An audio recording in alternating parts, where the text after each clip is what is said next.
السلام علیکم ورحمۃ اللہ وبرکاتہ۔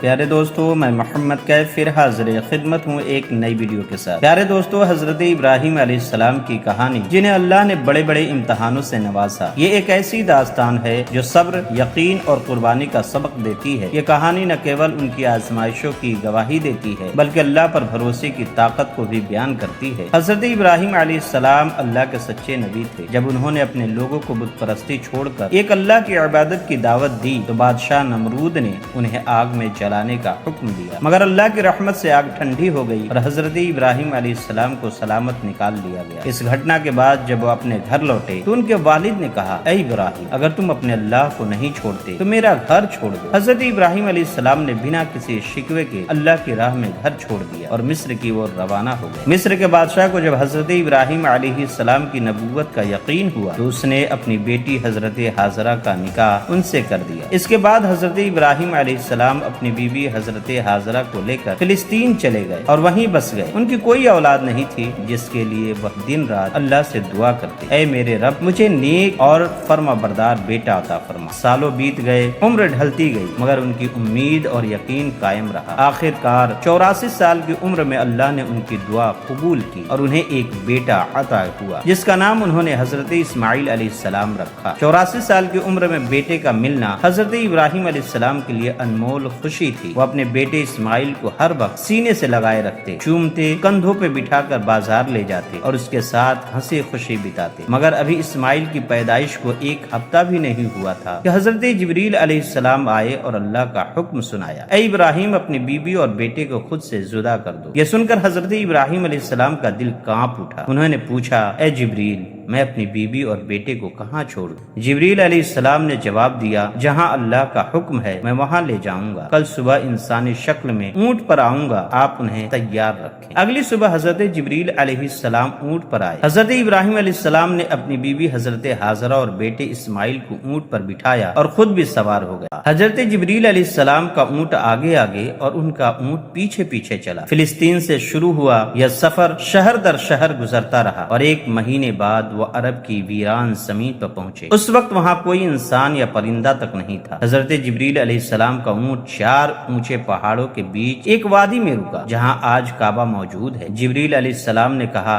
اے ابراہیم، اللہ کا حکم ہے کہ اپنی بیوی اور بیٹے کو یہیں چھوڑ دو اور واپس چلے جاؤ۔ یہ سن کر حضرت ابراہیم علیہ السلام کا دل دہل گیا۔ وہ بولے، اے جبریل، یہاں نہ پانی ہے نہ کھانا، میری بیوی اور بیٹے کیسے زندہ رہیں گے؟ حضرت جبریل علیہ السلام نے جواب دیا، یہ اللہ کا حکم ہے، انہیں یہیں چھوڑ دو۔ اتنا کہہ کر حضرت جبریل علیہ السلام چلے گئے۔ حضرت ابراہیم علیہ السلام نے اپنے بیٹے اسماعیل کو گود میں لیا، سینے سے لگایا اور آنسو بہنے لگے۔ پھر انہوں نے جلدی سے لکڑیوں سے ایک چھوٹی جھونپڑی بنائی، اپنی بیوی اور بیٹے کو وہاں بٹھایا اور فلسطین کی اور روانہ ہو گئے۔ حضرت ہاجرہ اپنے شوہر کو جاتے دیکھ دوڑی اور روتے ہوئے بولی، آپ مجھے اور میرے بچے کو اس ویران جگہ پر چھوڑ کر کہاں جا رہے ہیں؟ ہم کیسے زندہ رہیں گے؟ مگر حضرت ابراہیم علیہ السلام کو حکم تھا کہ کوئی جواب نہ دے۔ وہ خاموش رہے مگر ان کا دل ٹکڑے ٹکڑے ہو رہا تھا۔ حضرت ہاجرہ 9 کلومیٹر تک ان کے پیچھے دوڑتی رہی، بار بار سوال کرتی مگر جواب نہ ملا۔ آخر کار تھک کر انہوں نے رک کر پوچھا، کیا یہ اللہ کا حکم ہے؟ حضرت ابراہیم علیہ السلام نے سر ہلا کر ہاں میں جواب دیا۔ یہ سنتے ہی حضرت ہاجرہ نے کہا، اگر یہ اللہ کا حکم ہے تو جائیے، میرا رب میری اور میرے بیٹے کی حفاظت کرے گا۔ وہ اپنے شوہر کو جاتے ہوئے دیکھتی رہی اور جب ان کا اونٹ ایک پہاڑ کے پیچھے غائب ہوا وہ روتے ہوئے جھونپڑی کی اور لوٹ آئی۔ حضرت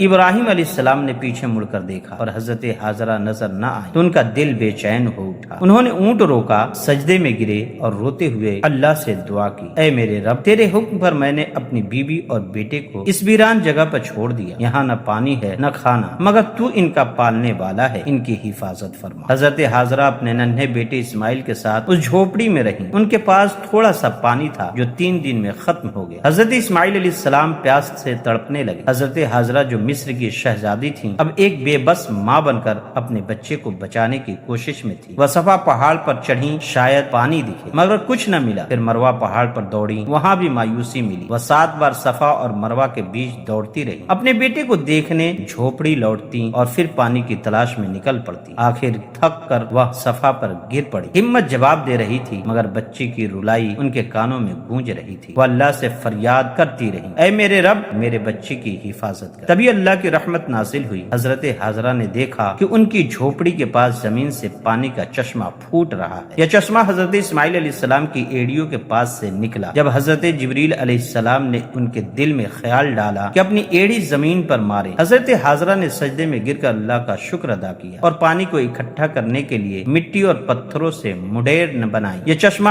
آج زمزم کا کنواں کہلاتا ہے جو کبھی ختم نہیں ہوا۔ حضرت حاضرہ اور حضرت اسماعیل علیہ السلام زمزم کے پانی اور آس پاس کے پھلوں سے زندگی گزارنے لگے۔ ایک دن ایک قافلہ وہاں سے گزرا۔ ان کے سردار نے ایک پرندے کو پانی کے پاس اڑتے دیکھا اور آپ نے آدمی بھیج کر تحقیق کی۔ جب انہیں زمزم کا چشمہ اور حضرت حاضرہ ملی تو انہوں نے اجازت مانگی کہ وہ اپنے پریوار کے ساتھ وہاں بس جائیں۔ حضرت حاضرہ نے اجازت دے دی مگر شرط رکھی کہ زمزم پر کوئی قبضہ نہیں کرے گا کیونکہ یہ اللہ کی رحمت ہے۔ قافلے کے لوگ وہاں بس گئے اور دھیرے دھیرے مکہ آباد ہونے لگا۔ فلسطین میں حضرت ابراہیم اپنی بیوی اور بیٹے کو یاد کرتے اور دعائیں مانگتے۔ ایک سال بعد اللہ نے انہیں مکہ جانے کی اجازت دی مگر صرف دیکھنے کی۔ وہ مکہ پہنچے، وہاں حضرت حاضرہ نے انہیں دیکھا اور خوشی سے دوڑ پڑی مگر حضرت ابراہیم علیہ السلام نے کہا مجھے اونٹ سے اترنے کی اجازت نہیں ہے۔ انہوں نے اپنے بیٹے اسماعیل کو گود میں لیا، محبت سے دیکھا اور پھر فلسطین لوٹ گئے۔ حضرت حاضرہ کا دل ٹوٹ گیا مگر انہوں نے اللہ کے لیے صبر کیا۔ 7 سال بعد جب حضرت اسماعیل علیہ السلام 7 سال کے ہوئے، حضرت ابراہیم نے خواب میں دیکھا کہ انہیں اپنی سب سے قیمتی چیز قربان کرنے کا حکم ہے۔ پہلے انہوں نے بکریاں پھر اونٹ قربان کیے مگر تیسرے خواب میں سمجھ آیا کہ اللہ ان کا بیٹا اسماعیل مانگ رہا ہے۔ 92 سال کی عمر میں وہ مکہ روانہ ہوئے، دل میں بیٹے سے ملنے کی خوشی اور قربانی کا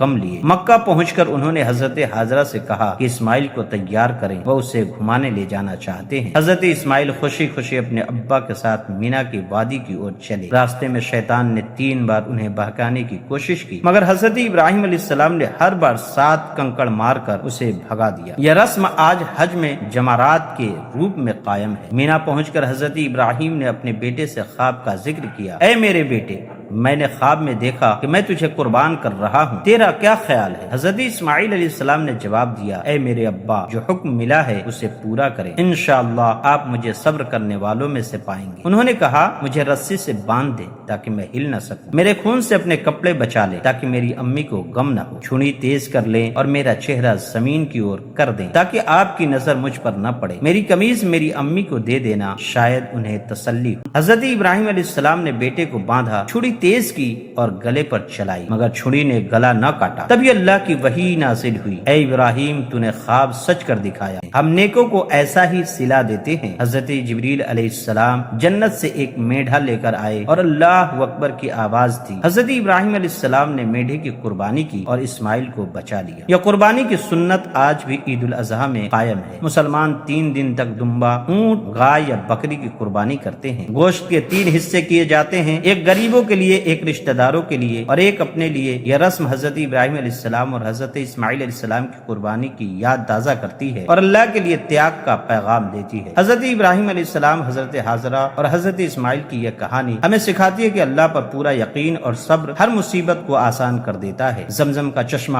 اور کعبہ کی بنیاد ان کی قربانیوں کا نتیجہ ہے جو آج بھی پوری دنیا کے لیے عبادت کی جگہ ہے۔ امید کرتا ہوں آج کی یہ ویڈیو آپ کو پسند آئی ہوگی۔ اگر پسند آئی ہے تو لائک کریں، شیئر کریں۔